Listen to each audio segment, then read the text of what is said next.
I'm Logan Crawford, and right now on Spotlight, we're speaking with author Robert Maddock about his captivating book, Operation Wappen. He merges his personal military experiences with a comprehensive history of warfare, providing an intimate insight into key military operations and changes in warfare strategy during the mid-20th century and beyond. We're delighted to have Bob join us here today on Spotlight. We thank the team at Olympus Storyhouse for helping us put him in the spotlight today. And we ask viewers like you to support writers like him by subscribing to our channel. Bob, thanks so much for being our guest today on Spotlight. Thank you for having me. It's a pleasure. My pleasure. What motivated you to write this book? Well, I started off writing a book, actually writing a 2-volume history called The 1300 Years War. And that got me interested in a lot of things. And then I decided to write about one of my own personal experiences as a combat Marine.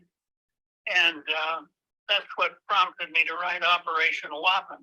Fortunately for me, I did not have to serve in a combat zone, even though I was sent to the Mediterranean. I managed to avoid it somehow, just I guess by luck.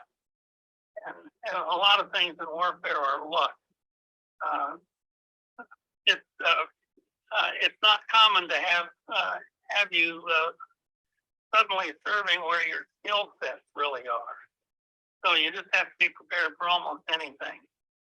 Absolutely. Absolutely. You know what I always say, if I didn't have bad luck, I wouldn't have any luck at all. But I'm glad you had some, some good luck serving in the armed forces. What was Operation Wappen for the folks at home? Why don't you explain that? Operation Wappen was a military landing planned for Syria. Syria, of course, is in the news all the time right now, but back then it wasn't. And it was the same year that Sputnik was up flying around above us. So that made it all more interesting. We were shipped out of Morehead City, which is where many Marine Corps expeditions form up, sailed across the Atlantic through the Straits of Gibraltar, and then went on clear to Athens. We also stopped at Palermo and places like that. So we got a good view of things. When we got to Turkey, we were in European Turkey, which is less well known really than Asiatic Turkey. But that is that's just before you get to Constantinople or Istanbul, and we were actually camped out at Gallipoli, and Gallipoli will be very familiar to anybody who knows their World War I history. From Gallipoli, we were transferred by helicopter to an area of European Turkey, which bordered on Grecian Turkey. It was just south of the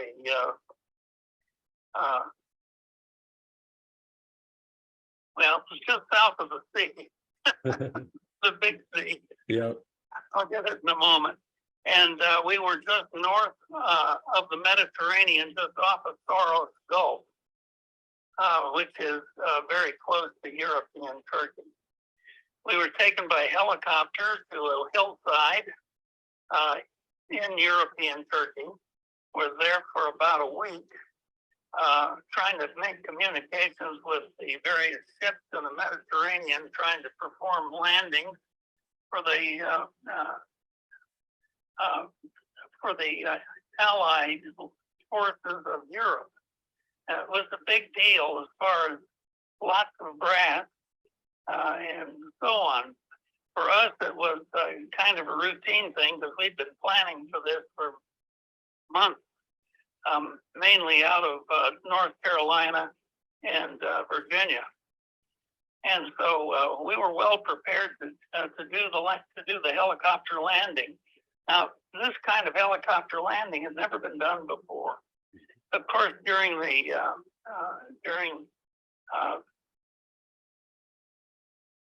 my mind is going blank on me here, so you'll have to wait till I can find it. But anyway, No worries. during the Vietnam War, Yeah.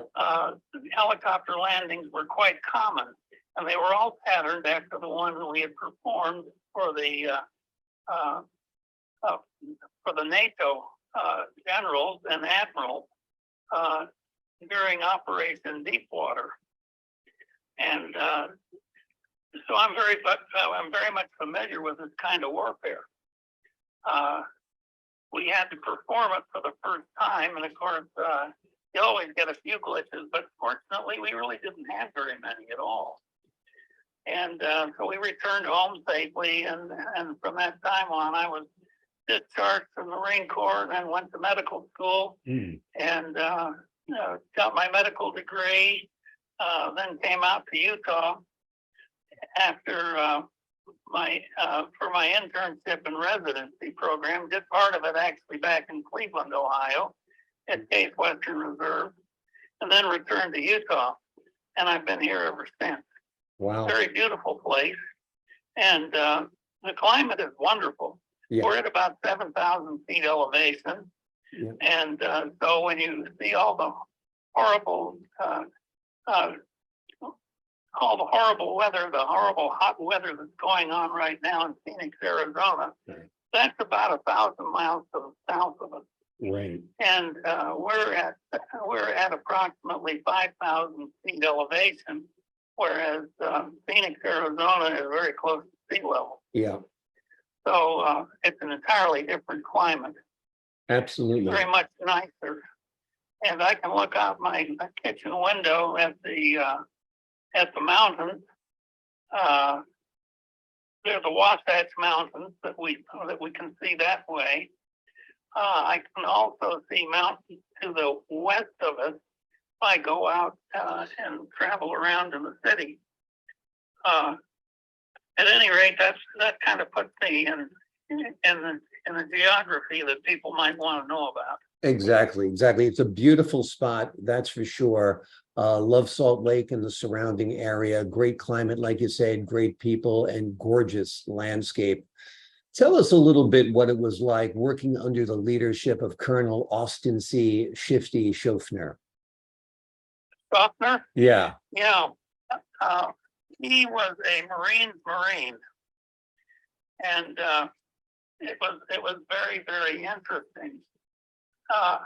After he had finished giving us a report on what we were about to face in Syria, he asked the questions, and I was probably the most junior officer in there. I was a second lieutenant, newly minted, and I was the only one that had a question. So I put up my hand and I said, Colonel Schofner, what are we going to shoot at them? A logical question. I'm an artillery forward observer for this. And I still didn't know what ammunition we were going to be using. And of course, we were aboard a cruiser, and they have 10-inch guns. And then we had an LST, which was full of heavy equipment. We had also had an LSD at the landing ship dock, which was also full of our equipment. In fact, it was full of our artillery. And it could all be fired from the open deck of that LSD. It was a little bit unusual, but it was possible. And so I asked them, well, sir, what are we going to shoot at them? They hadn't told us what the ammunition was going to be.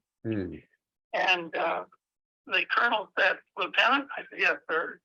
He said, can you see through the back? Can you see through the porthole looking out on the stern of this ship? Well, it was the stern of a heavy cruiser. and on the back was a crane with a seaplane attached to it. And I'm sure many people have seen pictures that show such ship. At any rate, I said, yes, sir. But sir, what are we going to shoot at them? He said, tomorrow morning at about 0500 hours, you're going to be on that plane. That plane out there in the back on the stern of that ship. I said, yes, sir. He said, you're going to be on that plane with the pilot. You're going to take off. You're going to fly over the Syrian coast. You're going to find the center of the Syrian army. You're going to write its map coordinates down, and you're going to radio those map coordinates back to us, and then get the you-know-what out of there. And I said, yes, sir. Yeah. But sir, what are we going to shoot at them? Still hadn't answered. Amazing, amazing, amazing. And this absolutely floored everybody in that room. We've got 50 nukes in the hold. Mm. I thought, what? We're going to be firing nuclear shells? He said, yes. You have 50 nuclear shells in the hold. Amazing. And I thought to myself, well, the closest ammo ship is 3 days away. Mm. And I pointed that out to him. And he said, I said, are we going to use those weapons? And he said, that's right. And that ended the meeting. I went back to my ship, which was the USS Olmsted, which was a troop transport, and had a good night's sleep and woke up at about, I was supposed to be wakened at 5 o'clock in the morning so I could get back to the USS Albany, which was the cruiser we were on, and then get on that seaplane and travel over the Syrian coast and get the center coordinates of the Syrian army, and then get the you-know-what out of there. Yeah. So I got up, and as I got up, I noticed in my watch it was 7 o'clock in the morning. I was supposed to have been awakened at 5. And I thought, what on earth is going on here? And I could feel the ship was moving. So I got out of my bunk, which was on the first deck, the officer's country on the first deck, and I opened up the door or the hatchway and looked out, and we were making flank speed headed west. We were heading away from Syria. And I thought to myself, what on earth is going on here? This was not in the plan. And so I got back in my bunk and went to sleep until about 7 o'clock in the morning and got up and went out on deck. I was supposed to be officer of the deck that day. And so I reported for duty at 7 o'clock in the morning. And I said, what's going on? We're supposed to be making a landing. He said, not anymore. The boss just changed the rules. Well, you know who the boss was? No. President Dwight Eisenhower. Wow. Amazing. And I was lucky. Mm. I had a commander-in-chief who was an honest-to-God and commander-in-chief. Yeah. And knew what he was doing. So I didn't worry about it. I just thought, well, okay, plans change. Fine, right. we'll live with it. And we headed for Athens, and then we sailed away from Athens and headed for Crete. Mm. And we were supposed to go near Cyprus. Well, I don't know if you know about Cyprus, but Cyprus is a very dangerous island. Mm. They do a lot of mining there, and the mining is dangerous. Right. Not the people, it's not the island itself, or the sea, or anything else. It's the metals on that island right.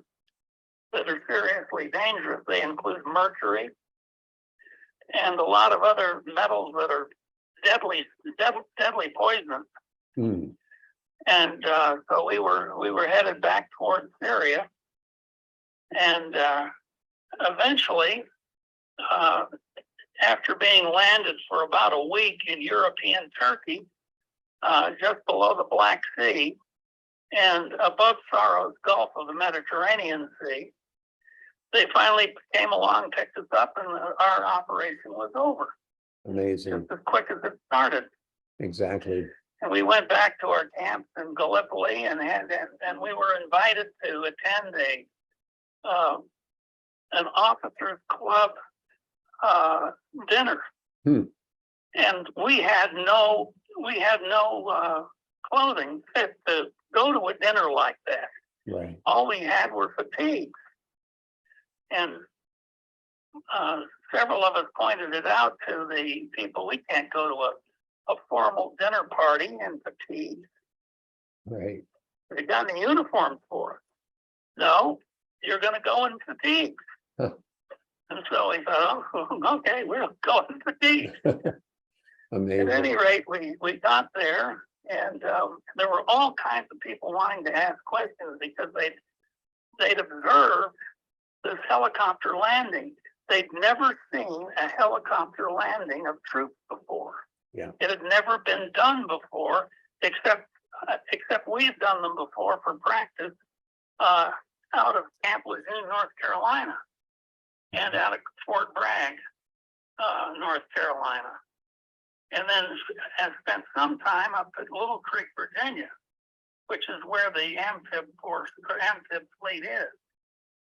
And so we'd spent some time doing that, but we'd never before done a landing like this. At any rate, we all showed up in fatigues at this formal dinner party.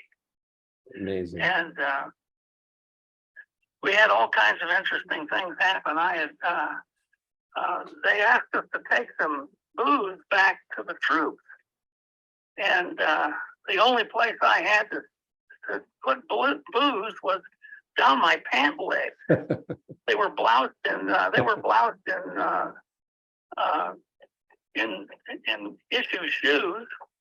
Right. And so I could hold 3 or 4 pints of liquor. Amazing. In one pant leg. And I had 3 pints of liquor in each pant leg. So you can imagine what I looked like going to this formal dinner party. Yeah. With this booze stuffed in my pant legs. You must have been walking kind of funny. Yeah, we sure were. And it wasn't long before some people noticed that we didn't look straight. That's so funny. And they were wondering what we had hidden in our pant legs. Amazing. And we told them. And they said, you need some more to take back to the troops. Amazing. And we said, sure. And so I picked up another 2 or 3 bottles, or another 2 or 3 fifths of liquor. Right. Which I shoved into my pants, and they went down to the blousing point above the shoes, and there they sat. Amazing. And we got back to the camp and pulled all the booze out and handed it out to the troops, and boy, were they happy to see that. I was going to say, you came back like a conquering hero with all that booze in your pants. That's for sure.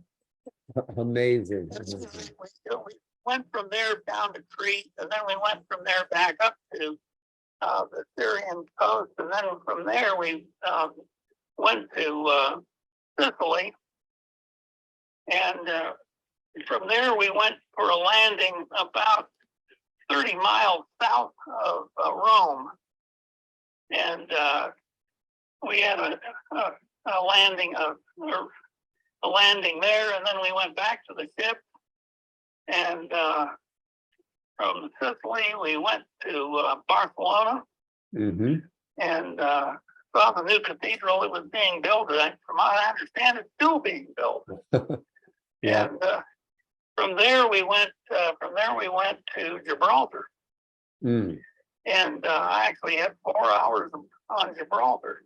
Amazing. Which was a little bit unusual for anybody in those days. Yeah. Because Gibraltar was a very secret place. Right. And they landed us at the docks, and we had 4 hours ashore, and we visited a lot of places inside Gibraltar, came back down aboard ship, and then sailed across the Atlantic back to Morehead City and disembarked. Nice. And that was the extent of the operation. That sounds like an amazing operation. It sounds It was, and of course nobody ever heard about it. right.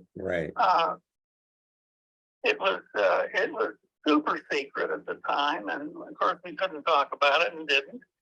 And on occasion we would have some later on, when things weren't quite so secret. We went on marches during the night and during the daytime through the North Carolina woods and South Carolina woods. And the Harris Island is in South Carolina. We never got there, but that's where the enlisted men are, and that's where they train. So it was quite interesting for me to. I was living in Norfolk, Virginia at the time. My father was in the public health service, and he was stationed there, and so that's where my home was.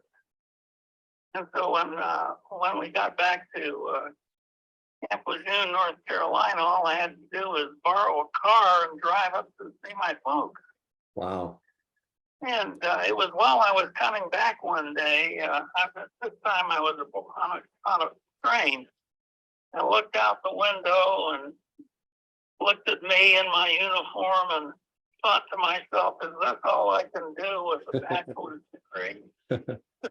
That's funny. It sounds like you're living the life of Riley there. You know, you're spending time in Gibraltar, you're in Barcelona. Too realistic for it. Yeah. When we went on night marches, believe me, they were night marches. They began at 9 o'clock at night and ended at 6 o'clock in the morning. Amazing. And it was through swampy and creek beds. God. By the time we got done, we were soaked. Yeah. One day I went into our bathroom, and guess what was sitting on one of the thrones there? Oh, it was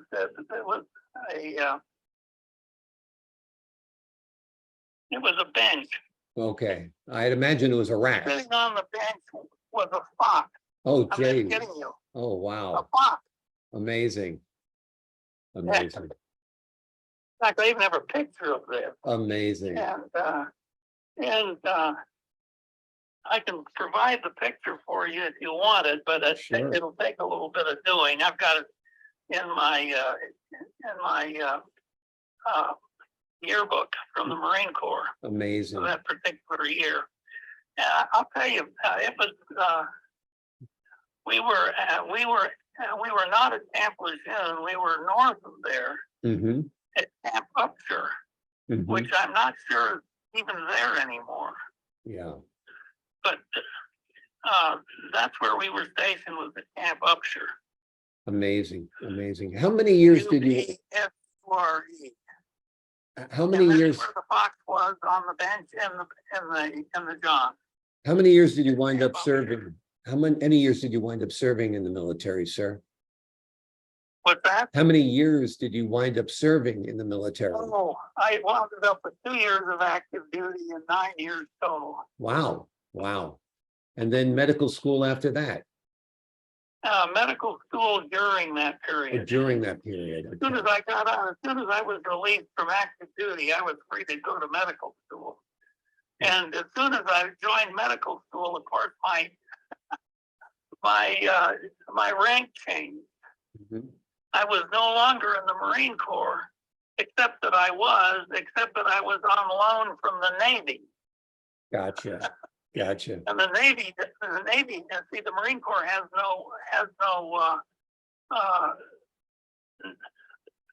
no commissioned officers in the medical services. They use only Navy officers. Gotcha.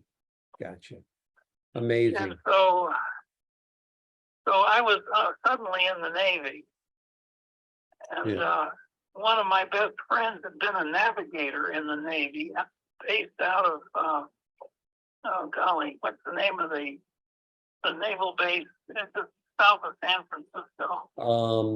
Camp Pendleton. No? No, that's way south. Okay. It's a naval air station. Gotcha. The name escapes me as well. And it's close to Stanford. Mm-hmm. And so my buddy had served in the naval aviation business as a navigator. Mm-hmm. And he had a wonderful story to tell. They were on their way. They had been on their way from, the Naval Air Station just across the bay from San Francisco, all the way to New Delhi, India. Mm-hmm. And on the way back from New Delhi, they were in the middle of the Pacific, and my buddy said, it would be good if I took a regular sighting from the bubble at the top of our plane, from the navigator's bubble, because he was a navigator. Yep. He got up there, and he looked out of the bubble, and guess what he saw, big as hell? The Southern Cross. Wow. You can't see that north of the equator. Amazing. That plane was 1,500 miles off course. Amazing. Headed straight across the Pacific Ocean with enough gas to go 500 miles. Amazing. So they immediately turned left and headed for Hawaii. Always a good move. Always a good move. Fortunately, they made it with just enough gas to turn the plane off. Amazing. And they spent the night there, refueled, and went on to California the next day. Amazing. But he said if he hadn't have taken that sighting, they'd have ditched in the sea 1,500 miles from the closest port. Unbelievable. Unbelievable. There, but for the grace of God. Yeah. Short like this. Yeah. When you're in the service. Yeah. Fortunately, that kind of stuff didn't happen to me, but it sure happened to one of my friends in medical school. Right. And so, at any rate, that's another little piece of militaria, if you will. Absolutely. That, well, you've captured. People don't even think it's going to happen, but it can happen. Oh yeah, absolutely. And now we have a little bit of a different commander-in-chief in charge than Eisenhower. So you might be second guessing. He might be. Do you know what my advice is to all of my kids who are military service age? What's that? Don't join. Yeah, exactly. Because they don't have your back. And a lot of them, by the way, my wife is Finnish. Mm-hmm. That's why her last name is Pankinen. Mm-hmm. And she is the illustrator of my book. Ah, okay. She's an excellent illustrator, by the way. Yeah. All of the drawings and pictures in the book that are not photographs are done by her. Amazing. No, she does wonderful. She's got over 100 pictures in operation, or rather in the 1300 Years War. Amazing. And a lot of them are in Operation Wappen as well. Yeah. But if you look at the bottom, it'll say illustrated by Raya Pankinen. Gotcha. My wife. Wonderful. Well, Bob, I could talk to you all day, but we actually are running out of time. But your stories are incredible. We're so happy that you capture them in your books, including Operation Wappen. It is quite a tale you tell. It is a history lesson as well, and is very foretelling about what could happen in the future as well. So it's a great book. It is highly recommended. There is some, but you have to have had some experiences like this to be able to dope them out. Yeah. Absolutely, absolutely. Well, we appreciate your time. And for the folks at home, I'm Logan Crawford, thanking you for your time. Until next time on Spotlight. Thank you so much. And this is Robert Maddock signing off.